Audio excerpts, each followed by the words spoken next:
اعوذ باللہ من الشیطان الرجیم، بسم اللہ الرحمن الرحیم۔ السلام علیکم، میں ہوں اظہر نیاز اور آج ہے 12 مارچ۔ یا اللہ تیرا شکر کہ تو نے آج کا دن دکھایا۔ مولا کریم ہمارے آج کے دن کو گزشتہ کل سے اچھا کر دینا اور ہمارے آنے والے دنوں کو آج کے دن سے اچھا کر دینا، اپنی رحمتوں، برکتوں، نوازشوں سے بھر دینا۔ آج تاریخ کے آئینے ہم نے آج کے اس گہرے مطالعے کے لیے جو ذرائع اکٹھے کیے ہیں ان میں انگریزی اور اردو ویکیپیڈیا کے 12 مارچ کے صفحات شامل ہیں۔ یعنی 12 مارچ کے دن تاریخ کے طویل سفر میں کیا کچھ چھپا ہے۔ تو معلوم ہوا کہ یہ ایک دن انسانی تاریخ، ایجادات، انقلابات اور عالمی صحت کے بڑے اتار چڑھاؤ کا ایک مکمل عکس ہے۔ یعنی یہ ایک طرح سے وقت کا ایک ایسا ٹکڑا ہے جس میں کئی صدیاں سمٹی ہوئی ہیں۔ بالکل، ایک مائکروسکوپ کی طرح جس کے نیچے ہم انسانی رویوں کے حیرت انگیز پیٹرنز دیکھ سکتے ہیں۔ ٹھیک ہے، آئیں اسے کھول کر دیکھتے ہیں، کیونکہ ان معلومات کو جاننا ان لوگوں کے لیے خاص طور پر اہم ہے جو کم وقت میں زیادہ علم حاصل کرنا چاہتے ہیں، اور یہ بھی دیکھنا چاہتے ہیں کہ انسانی تہذیب کے دھاگے کس طرح ایک ہی تاریخ کے گرد بنے ہوئے ہیں۔ عموماً ہم تاریخ کو سالوں کے حساب سے پڑھتے ہیں، لیکن جب آپ ایک مخصوص تاریخ کو دیکھتے ہیں تو زاویہ ہی بدل جاتا ہے۔ بالکل ایسا ہی ہے۔ اور اسی بات کو بنیاد بناتے ہوئے ذرا تصور کریں سال 1930 کا۔ ہندوستان میں برطانوی راج اپنی پوری طاقت میں ہے۔ ہاں، جہاں ایک ایسا قانون تھا جو عام آدمی کو نمک بنانے سے روکتا تھا اور اس پر ٹیکس لگاتا تھا۔ بالکل۔ اور پھر 12 مارچ 1930 کو مہاتما گاندھی نے اس برطانوی نمک کی اجارہ داری کے خلاف اپنا مشہور سالٹ مارچ یا ڈانڈی مارچ شروع کیا۔ 320 کلومیٹر لمبا پیدل مارچ، مطلب آج کے دور میں اگر کسی کو چند کلومیٹر پیدل چلنا پڑے تو کتنا مشکل لگتا ہے۔ صحیح کہا آپ نے۔ یہ کوئی عام احتجاج نہیں تھا، بلکہ ایک اعلان تھا کہ آپ ہوا اور پانی کی طرح نمک پر بھی ہمارا حق نہیں چھین سکتے۔ اور اس پرامن قدم نے برطانوی سلطنت کی جڑیں ہلا کر رکھ دیں۔ اگر ہم اسے بڑی تصویر سے جوڑیں تو ہمیں اندازہ ہوتا ہے کہ عوامی تحریکوں اور سیاسی تبدیلیوں کی یہ طاقت کس طرح ایک ہی تاریخ میں مختلف ادوار میں دہرائی گئی ہے۔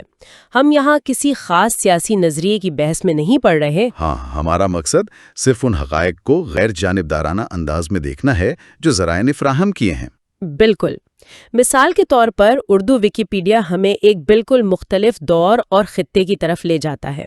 12 مارچ 2007 کو پاکستان کی تاریخ میں ایک بہت بڑی ہلچل مچی۔ اس وقت کے چیف جسٹس افتخار محمد چودھری کی موصولی کے بعد ایک ملک گیر تحریک کا باقاعدہ آغاز ہوا۔ اچھا، تو 12 مارچ کو ہی اس تحریک نے زور پکڑا تھا؟ جی، ذرائع بتاتے ہیں کہ لاہور میں وکلاء نے عدالتی بائیکاٹ کیا، سڑکوں پر مظاہرے کیے اور اس دوران پولیس کے ساتھ جھڑپوں میں 20 سے زائد وکلاء زخمی بھی ہوئے۔ یہ بھی عام شہریوں اور نظام کے درمیان طاقت کی کشمکش کی ایک اور شکل تھی جو ہم نے 1930 کے واقعے میں دیکھی تھی۔ یہ بات واقعی سوچنے پہ مجبور کرتی ہے کہ کیسے طاقتور حکام اور عام لوگوں کے درمیان کی یہ رساکشی بار بار سامنے آتی ہے۔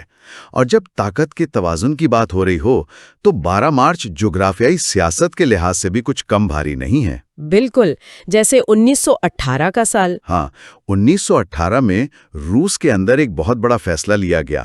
1713 سے سینٹ پیٹرز برگ روس کا دارالحکومت تھا، لیکن 12 مارچ کو ماسکو کو دوبارہ یہ حیثیت دے دی گئی۔ یہ ایسا ہی ہے جیسے اچانک کوئی ملک اپنا طاقت کا مرکز سینکڑوں میل دور منتقل کر دے۔ بالکل، اور پھر اس سے بھی زیادہ سنگین واقعہ 1938 میں پیش آیا، جب جرمنی نے آسٹریا پر حملہ کیا اور اسے اپنے ساتھ ملا لیا، جسے انشلاس کا نام دیا گیا۔ اور یہی وہ قدم تھا جس نے دنیا کو دوسری جنگ عظیم کی طرف دھکیل دیا تھا۔ بغیر کسی بڑی جنگ کی شروعات کے ہی یورپ کا نقشہ تبدیل ہونا شروع ہو گیا تھا۔ جغرافیائی سرحدوں اور طاقت کا یہ کھیل صرف 20ویں صدی کے اوائل تک محدود نہیں رہا۔ اگر ہم کچھ دہائیاں مزید آگے جائیں تو 12 مارچ 1999 کو ایک ایسا واقعہ ہوا جو سرد جنگ کے دور میں شاید کوئی سوچ بھی نہیں سکتا تھا۔ 1999 میں ایسا کیا ہوا تھا؟ سابق وارسا پیکٹ کے ممالک، جن میں چیک ریپبلک، ہنگری اور پولینڈ شامل تھے، وہ نیٹو میں شامل ہو گئے۔ واہ، اسے سمجھنے کے لیے تو یوں فرض کریں کہ آپ کے سب سے بڑے حریف کی ٹیم کے اہم کھلاڑی اچانک آپ کی ٹیم کی جرسی پہن لیں۔ بالکل ایسا ہی ہے۔ جو ممالک کبھی سوویت یونین کے دفاعی بلاک کی فرنٹ لائن تھے، وہ اب مغرب کے فوجی اتحاد کا حصہ بن رہے تھے۔ 12 مارچ کا دن اس بات کی ایک شاندار اور کچھ حد تک طنزیہ یاد دہانی ہے کہ بین الاقوامی سیاست میں کوئی بھی اتحاد یا سرحد ہمیشہ کے لیے پتھر پر لکیر نہیں ہوتی۔ صحیح کہا۔ اب سیاست اور سرحدوں کا بدلنا تو ایک طرف، لیکن اگر ہم دیکھیں کہ انسان کی روزمرہ زندگی کو اصل میں کس چیز نے سب سے زیادہ بدلا ہے تو وہ ٹیکنالوجی ہے۔ اور یہاں آ کر بات واقعی بہت دلچسپ ہو جاتی ہے، کیونکہ 12 مارچ 1991 کے دن ایک ایسی چیز کی بنیاد رکھی گئی جس کے بغیر شاید آج ہم یہ معلومات بھی اکٹھی نہ کر پاتے۔ آپ ورلڈ وائڈ ویب کی بات کر رہے ہیں نا؟ جی بالکل۔ انگریزی ویکیپیڈیا کے مطابق ٹم برنرز لی نے سرن لیبارٹری میں ایک انفارمیشن مینجمنٹ سسٹم کی تجویز پیش کی۔ دلچسپ بات یہ ہے کہ اس وقت ان کے باس نے اس تجویز پر ایک نوٹ لکھا تھا کہ یہ مبہم ہے لیکن پرجوش ہے۔ مبہم لیکن پرجوش، اور وہی مبہم سی تجویز انٹرنیٹ بن گئی، جس نے آج پوری دنیا کو ایک گلوبل ولیج بنا دیا ہے۔ اور اگر ہم اسی دن ایک صدی پیچھے جائیں تو 1904 میں برطانیہ میں لیورپول سے ساؤتھ پورٹ کے درمیان پہلی برقی ٹرین چلائی گئی۔ بھاپ اور کوئلے سے نکل کر بجلی کی طرف آنا اور پھر بجلی سے نکل کر ڈیجیٹل دنیا کی طرف جانا، یہ دونوں چھلانگیں اسی تاریخ کو لگیں۔ یہ کامیابیاں بلا شبہ انسان کی ذہانت کا منہ بولتا ثبوت ہے۔ لیکن ہمیں اس تصویر کا دوسرا رخ بھی دیکھنا ہوگا۔ ٹیکنالوجی جب قدرت کی طاقت سے ٹکراتی ہے یا جب ہم انجینئرنگ میں حد سے زیادہ خود اعتمادی کا شکار ہو جاتے ہیں تو اس کے نتائج بہت خوفناک ہو سکتے ہیں۔ ہاں، یہ پہلو بھی نظر انداز نہیں کیا جا سکتا۔ ذرائع میں کسی خاص سانحے کا ذکر ہے؟ جی، ہمارے ذرائع 12 مارچ کو ہونے والے 2 بڑے سانحات کا ذکر کرتے ہیں۔ پہلا 1928 میں کیلیفورنیا کے سینٹ فرانسس ڈیم کے ٹوٹنے کا واقعہ ہے۔ وہ ڈیم جو رات کے اندھیرے میں ٹوٹا تھا؟ بالکل۔ پانی کے ایک بے رحم ریلے نے 431 انسانوں کو نگل لیا۔ اور پھر ہم سب کے قریب کے دور کی بات ہے 2011 میں جاپان کا واقعہ۔ سونامی اور زلزلہ؟ ہاں، ایک دن پہلے آنے والے زلزلے اور سونامی نے جو تباہی مچائی وہ تو تھی ہی، لیکن 12 مارچ کو فوکوشیما نیوکلیئر ری ایکٹر میں دھماکہ ہوا۔ سونامی کی لہروں نے ری ایکٹر کے بیک اپ جنریٹرز کو تباہ کر دیا تھا، جس کے بعد تابکاری کا جو اخراج ہوا اس نے اسے جدید دور کے بدترین ایٹمی سانحات میں شامل کر دیا۔ یہ سن کر واقعی دل دہلا جاتا ہے کہ ہم چاہے کتنی ہی ترقی کر لیں، ایک چھوٹی سی خامی یا قدرت کی ایک لہر ہمارے بنائے ہوئے جدید ترین سسٹمز کو سیکنڈوں میں تباہ کر سکتی ہے۔ لیکن ٹیکنالوجی ہمیشہ تباہی کا سبب نہیں بنتی۔ بعض اوقات یہ خوف اور مایوسی کے وقت میں لوگوں کو جوڑنے کا بھی کام کرتی ہے۔ وہ کیسے؟ 1933 میں پیش آنے والے ایک واقعے کو دیکھیں۔ اس وقت امریکہ ایک بدترین معاشی بحران یعنی دی گریٹ ڈپریشن سے گزر رہا تھا۔ لوگ خوفزدہ تھے، بینک بند ہو رہے تھے۔ اچھا، تو ایسے میں کیا ہوا؟ ایسے میں 12 مارچ کو امریکی صدر فرینکلن ڈی روزویلٹ نے پہلی بار ریڈیو کے ذریعے براہ راست قوم سے خطاب کیا، جسے تاریخ میں فائر سائڈ چیٹ کہا جاتا ہے۔ ایک سربراہ مملکت کا اخبارات یا بڑے جلسوں کی بجائے سیدھا ریڈیو کے ذریعے لوگوں کے ڈرائنگ رومز تک پہنچنا اس وقت کے لحاظ سے ایک بہت بڑا مواصلاتی انقلاب تھا۔ بالکل، اس نے عوام کو یہ احساس دلایا کہ ان کا صدر ان کے ساتھ بیٹھا، ان سے بات کر رہا ہے۔ یہ رابطے کی ایک نئی شکل تھی۔ یہاں جو بات حیران کن ہے وہ یہ ہے کہ ہم نے ابھی جن رابطوں اور گلوبلائزیشن کی بات کی اس کا ایک بہت بھیانک پہلو بھی ہے، اور وہ ہے بیماریوں کا سفر۔ بیماریوں کا سفر؟ مطلب وبائی امراض؟ جی، جب ہم 12 مارچ کی تاریخ اور وبائی امراض کا تعلق دیکھتے ہیں تو ایک عجیب سا خوف محسوس ہوتا ہے۔ 1862 کا واقعہ لیں۔ ایک سٹیمر جہاز جس کا نام برادر جوناتھن تھا سان فرانسسکو سے برٹش کولمبیا پہنچا۔ اور اس جہاز میں کیا تھا؟ یہ کوئی عام مسافر جہاز نہیں تھا، اس کے اندر چیچک یعنی اسمال پاکس کا وائرس سفر کر رہا تھا۔ جہاز کے کنارے لگنے کی دیر تھی کہ وہ وبا مقامی آبادی میں اس تیزی سے پھیلی کہ کچھ اندازوں کے مطابق وہاں کی مقامی آبادی کا 2/3 حصہ لقمہ اجل بن گیا۔ رکو، کیا واقعی ایک ہی جہاز نے پوری آبادی کا 2/3 حصہ ختم کر دیا؟ یہ تو کسی ڈراؤنی فلم کا پلاٹ لگ رہا ہے۔ بدقسمتی سے یہ حقیقت ہے، ایک جہاز اور ایک پوری نسل کا تقریباً خاتمہ۔